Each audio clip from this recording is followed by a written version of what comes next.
Hello, this is Paul Billington bringing you this week's Bible in the News. Several newspapers this week reported the death of Sir Nicholas Winton, who saved hundreds of Jewish refugee children from Czechoslovakia in 1938.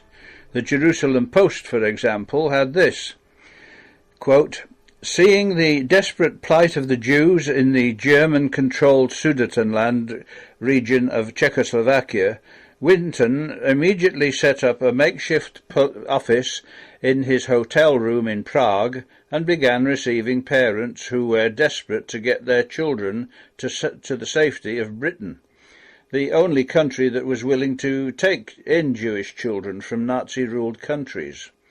But with several provisos. They had to come without their parents. The children, or kinder, could not be aged above 17, and a £50 guarantee per child was required to cover the costs of their eventual return to their country of origin when that became possible. Naturally, no one considered the possibility that the children's parents would not still be alive at that point. But others were involved in the rescue work, including a number of Christadelphians, one of them being Alan Overton of Rugby, UK. As reported in the Rugby Observer, February the 20th, 2003, a personal account of Alan Overton's work was written by his son Bruce Overton before he died. The following is his story, quoted in full.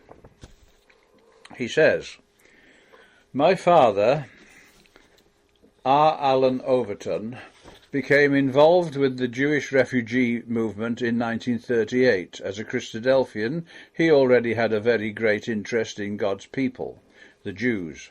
Born at the turn of the century, he had lived through the exciting days when, in fulfillment of Bible prophecy, the Jewish people, in the spirit of Zionism, began to return to Palestine, their ancient homeland, now under the British mandate. He took particular interest in developments taking place in Palestine from 1918 onwards. One might say it became his specialist subject, and he was called upon to speak throughout the United Kingdom at public meetings arranged by the Christadelphians. He gave illustrated lectures and showed films of modern developments in Eretz Israel, convincing his audiences that the ancient prophecies were being fulfilled. In order to keep abreast of the British government's policies in regard to Palestine, he attended every debate in the House of Commons as an observer until Britain ended its mandate and the State of Israel was declared in 1948. The hope of Israel was his life, and during the 1930s he watched the development of anti-Semitism in Germany with the rise of Hitler and the Nazi Party.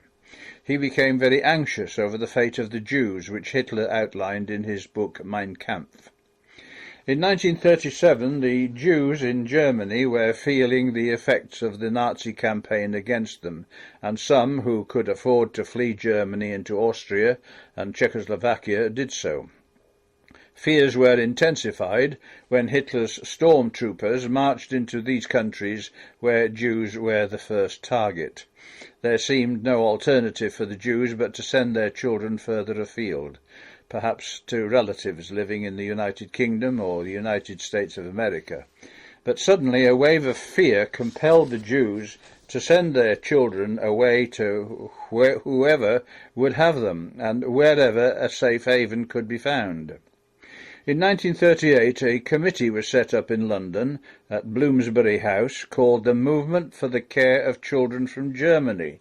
Lord Samuel, a prominent English Jew and parliamentarian, was chairman of the Council for German Jewry, which had been set up some 3 years before in view of the intensified persecution in Germany, but now he gave his help to the new committee.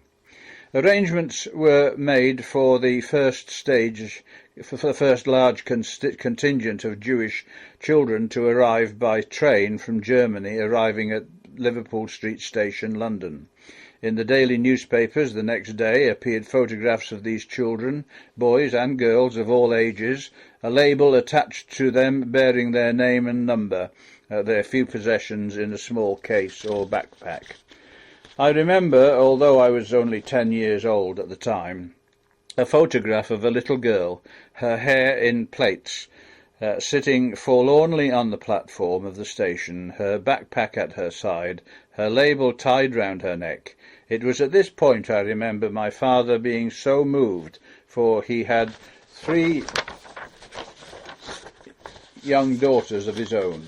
He determined he must do something for these pathetic refugee children.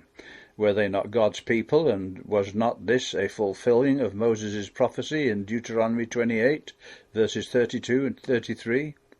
Thy sons and thy daughters shall be given into another people, and thine eyes shall look and fail with longing for them all the day long, and there shall be no might or in thine hand. The fruit of thy land and all thy labours shall a nation which thou knowest not eat up, and thou shalt be only oppressed and crushed alway. He realized that homes had to be found, and found quickly. If he could appeal to Christadelphians, hundreds of homes, he felt sure, would be made available throughout the United Kingdom. He placed an advertisement in the Christadelphian magazine appealing for helpers. Everywhere he spoke and lectured, he continued his appeal for homes to be found for these lost children. Whilst working with the committee in London, he set up a regional committee, the Rugby Christadelphian Refugee Committee, and with willing helpers tried to deal with the tide of letters arriving from the continent, letters begging for homes to be found for children and adults. Sometimes letters would arrive simply addressed Overton, Rugby, England. The townspeople became aware of the effort being made, and the mayor and council members were only too pleased to facilitate his efforts, and many children were placed in homes around Rugby. As the fear of hostilities breaking out between Britain and Germany became more apparent, the government felt caution was needed to restrain the number of immigrants from the continent. Fear of German agents slipping in was a real possibility. However, my father lobbied and pleaded with members of Parliament not to close the doors of Britain to those desperate Jews who sought refuge and asylum. He had to work very closely and in conjunction with the London Refugee Committee and the Home Office. Little did my father realise that the work begun in 1938 would continue through the war years until 1946 and even later. Almost every week he would meet the boat train arriving in London to collect the children. In this he was assisted by other Christadelphians who gave up their time and willingly helped the transport children into the south and East England and London areas. Heartrending scenes, which even brought hardened London bobbies to tears, met their eyes. Very young children, as young as 2 years old, crying for their mothers, were herded together until separated, some to England, some to Wales and Scotland. Our home, just outside Rugby, became virtually a transit house.